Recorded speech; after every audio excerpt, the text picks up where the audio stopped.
There's more to imagine when you listen, so let your imagination soar with Audible. Audible has audio titles from every genre that will inspire you to imagine new worlds, possibilities, and ways of thinking. As an Audible member, you get to choose one title a month to keep from their entire catalog. Enjoy an exciting reawakening of a beloved classic with the Audible original, David Copperfield by Charles Dickens, produced by Academy Award-winning director Sam Mendes, starring Ncuti Gatwa, Helena Bonham Carter, and Theo James. This adaptation breathes new life into a familiar tale.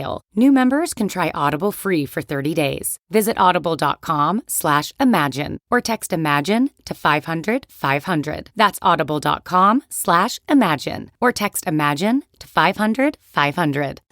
Hello, everyone. Welcome back to a Food Podcast, a place you can come to hear all about the great things happening on the local food scene, the wonderful restaurants we have, the local companies making delicious food products, and the fun community events highlighting local cuisine. This is my 75th podcast. Wow, so, God bless you. Good for you. In honor of the station's 75th anniversary, we're going to take a look back at the history of food and cooking segments here on NBC 10. And what better place to start than with our favorite chef, Frank Terranova from A Class of Cooking. Thanks for being here. Oh, you're welcome. Thank you for having me, Mario. So you have been doing segments on Channel 10 for 27 years now? Yeah, actually we started in 1997. Mm-hmm. And Barbara Morse came in the first time at the university. She did this.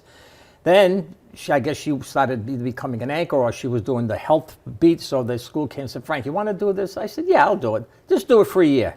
Well, they lied. After all these years. But it was we had a ball. I mean, we working with this station, especially working with the people that work here. We had a great time. We did so many segments; it was unbelievable. Yeah, you would shoot how many in a? Well, we would shoot. I'd shoot on a Friday. I would have 5 students that worked, and the beauty part is they got paid, and as a bonus, they get to keep all the food. And we do 20 shows, that's 40 preparations. Times that, I mean, they had enough food. To them, that was like getting a brand new car. Oh my gosh. They were great. I mean, some of the kids now, there's 2 or 3 of them, they all have their own little cooking segment in the cities that they live in, the towns that they live in, which is really nice. Right, yeah. And I know we had, our staff would come to shoot all of this. I know they would always say, they'd come and they'd have tons of food. They'd come back so stuffed because they had all this food to eat. Yep. Because you were taping so many in advance. Yeah, we do 20 shows. So there are 5 preps per show, so that's 20 preps. So it was nice because everything was done seasonal. Yeah. The university, they had a very good rapport with NBC 10 at the time, and so we started doing this, and then we started rolling this in on a Sunday. Yes, we'll get to that in a minute. But I want to talk more about how you kind of prepped the recipes, how you came up with them, because you tried to really make it educational. Exactly. We have, that's what it was called. It was called A Class of Cooking. Not that it was a class. Yeah. It's actually a class like we're giving. There was always some sort of a learning curve on each segment. The simple things like how to add salt and pepper, what sodium does to food, what pepper does to food. I mean, especially sauteing vegetables. You cook onions before celery. There was all things like that. And we did this. We did this a 2.5-minute segment, and we wanted to make sure that the people would make this. We could have showboated and did things that had 50 ingredients in it. People are going to blow them away. We tried to keep it down to probably 8 ingredients or less. So we wanted the actual viewer to go out to the store and buy it, or probably have 80% of the product in their house. In their house already. They wouldn't have to go crazy making it. And then we focused it. There were days we had soup time, then we would do meatloafs, then we did pastas, then we did pasta sauces, and it worked out nice. So I asked the web person, how many recipes are they getting hit? Mm-hmm. And this is going back quite a few years ago. At the time Mia was there, she said average about 163,000 recipes a year. Wow, they were getting clicked on. They were getting clicked on, yes. Of course, the station loves it because it goes right to their webpage. Yeah. And everything started with that. That's amazing. Now, did you come up with the recipes? I did, yeah. I came up with the recipes. Actually, I would always have my students that worked, when the graduation came, I would always have them come on and do their own segment.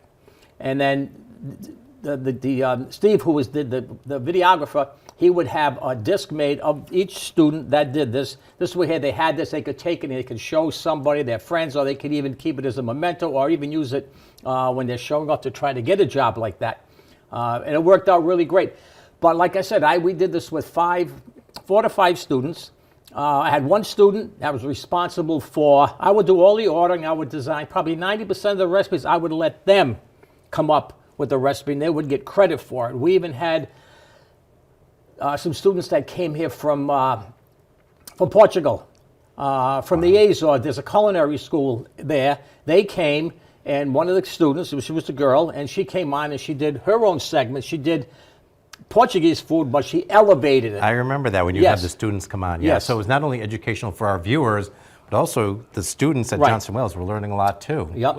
Yeah, so Cooking with Class aired 5 days a week here on Channel 10, and it was only weekdays until we decided to bring your talents to the weekend. At the time I was doing Weekend Sunrise. And let's tell everyone the backstory. Yep. Your daughter Jennifer was an associate producer here. She interned actually. I remember her coming out with me as an intern. Then she got a job as associate producer, and then she became the Weekend Sunrise producer. And what'd she say to you one day? She just came home and said, Dad, for the ratings, can you do this? I said, yeah. I went to the university. And I went to the dean, because everything we do, we always ask, and the school that school was unbelievable. Whatever you asked for, they would let you do. They said, don't worry about it, do it. So that's what I did. So I would order the food. When I taped on a Friday, I would order what I had, and I would plan. When I did all the menus, I would do 20 recipes. I'd give the recipes to a student.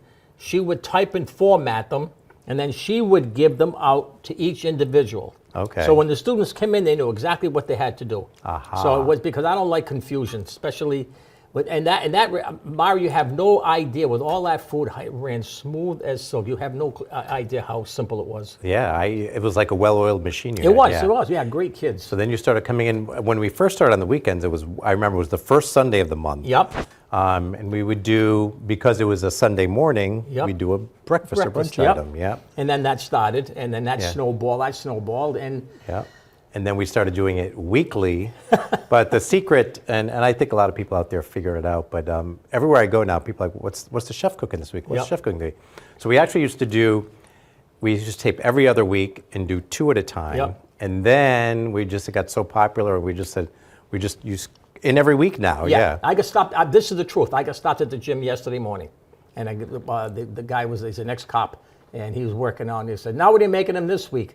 And I told him. He said, "Oh, can I come down?" I said, "Why don't you open it up to the public? They can come in and have some food."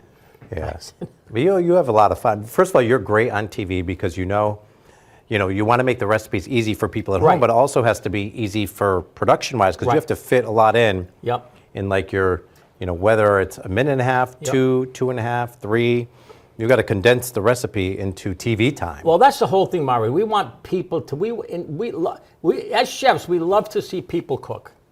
And we love to see them go to the store. And I have people constantly say, "Yeah, when I bought this, I went," and they get to me on Instagram. And that's where all of the pictures are shown. And people constantly will stop. I go to the store and then giving cooking lessons when I go. But people are just really, really nice, and they get a kick out of it. And like I said, we want to make it, we call it KIS, keep it simple. Because we encourage people to make it. So we don't want to go too crazy. We don't want to spend them. We don't want to spend them out of their budget either. That is true. But you guys don't see the behind the scenes. He is so organized. He comes in, everything, all the ingredients in their containers, all wrapped, everything in. He puts everything out, and then he has the finished product. So that's a lot of work. It is. What time do you get up in the morning before you come into tape? Something like today, probably get up about 2:30. Wow. I thought I got up early at 3. You're even beating me to the punch. Well, I want to, because you have to, I have a list of what I make, and I want to make sure it's documented. Then, a lot of people don't understand. I make the recipe, I'll make an adjustment on the spot. Okay. So if you look at the recipe, I have them in that paper. I have all scribble marks on it because I'll go home and I'll reformat them because I want to make sure the recipe worked. Like the one we did for brunch this morning, I tasted a speck of that before we served it. Now I know perfect. It had a nice tang to it because of the cranberries, and then the stuffing. It was very herbaceous. It had a lot of fresh. I knew I wanted that. It wasn't salty. So now I'll just make a minor adjustment. And that's it. Yeah, I mean, everyone loves all the segments that we do. I hear it about all the time. My love of bacon has just become a thing now. I don't know how it happened. It became a thing. But I think the one recipe that people remember the most, I wonder what that is. Let's take a look. Didn't you have a day off that day? Ooh, very. Oh, What happened? I'm sorry. Oh. Oh, I don't know. Not that good. Something. Ooh, it's the first time it's ever happened. Sorry, chef. You're kidding me. April Fools. Oh, jeez. You scared the daylights out of me. So I know you get a lot of jokes about that. Yeah. You still, to this day. I That's tell been people, like I 6 said, years did you have now. anything to do that day? But you're a good sport. Oh, yeah. We get, It was fun. That was fun to do that because I didn't tell anyone. I didn't tell our director, Andy, our producer, anyone. I didn't tell you. Yep.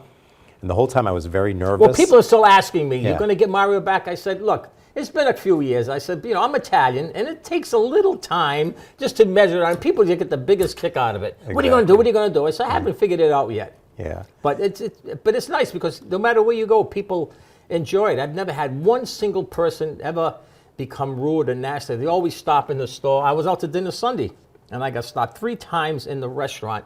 People at I told you, one lady she lives in upstate New York. Yeah. And she said she remembers the April Fool. I said, did you have anything to do either that day? They get a kick out of it. I love it. Yeah, I love people even when they move out of state and they come back Yep. and they still love the segments. My dad works in B2B marketing. He came by my school for career day and said he was a big ROAS man. Then he told everyone how much he loved calculating his return on ad spend. My friends still laugh at me to this day.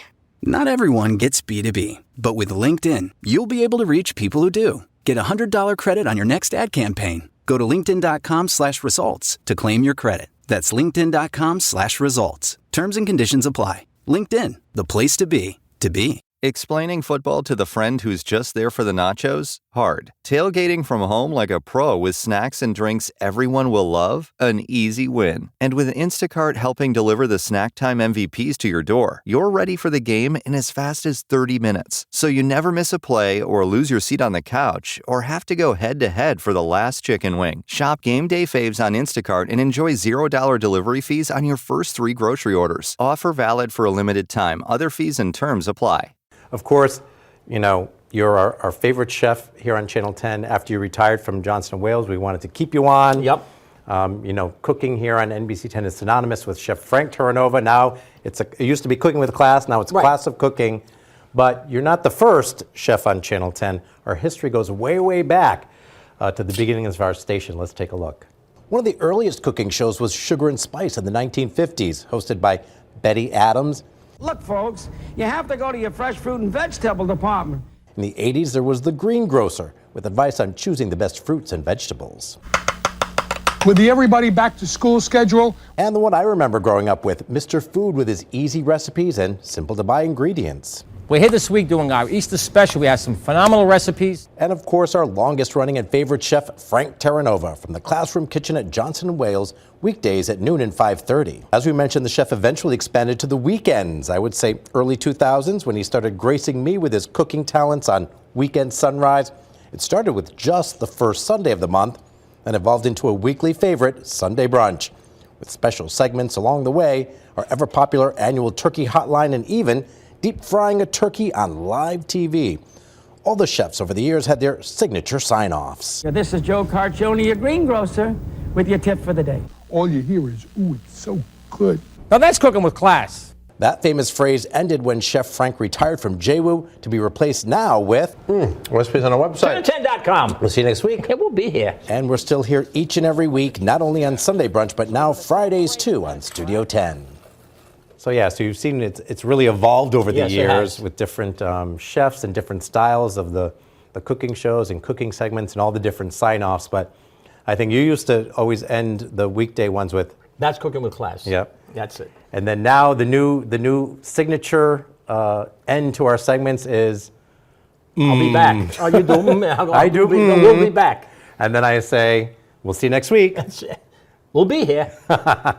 What's interesting, though, Mario, one quick, and we're so proud that when we do these, because you elevate the recipes, so people watch, and they watch your reaction. I mean, people must sit with their nose to the screen trying to get an eye reaction from you. I get people that say to me, I can tell if you really liked it or just liked it a little bit or this or that. Like they watch What's my reaction? They asked me this. How many bites? I said, Mario is the easiest person on the planet to work with. I said, he'll eat anything that you come down the road with. And like I said, I talked to the web man. I'm proud of the person myself to the point last year, for one whole year, the recipes got pulled. One recipe a week.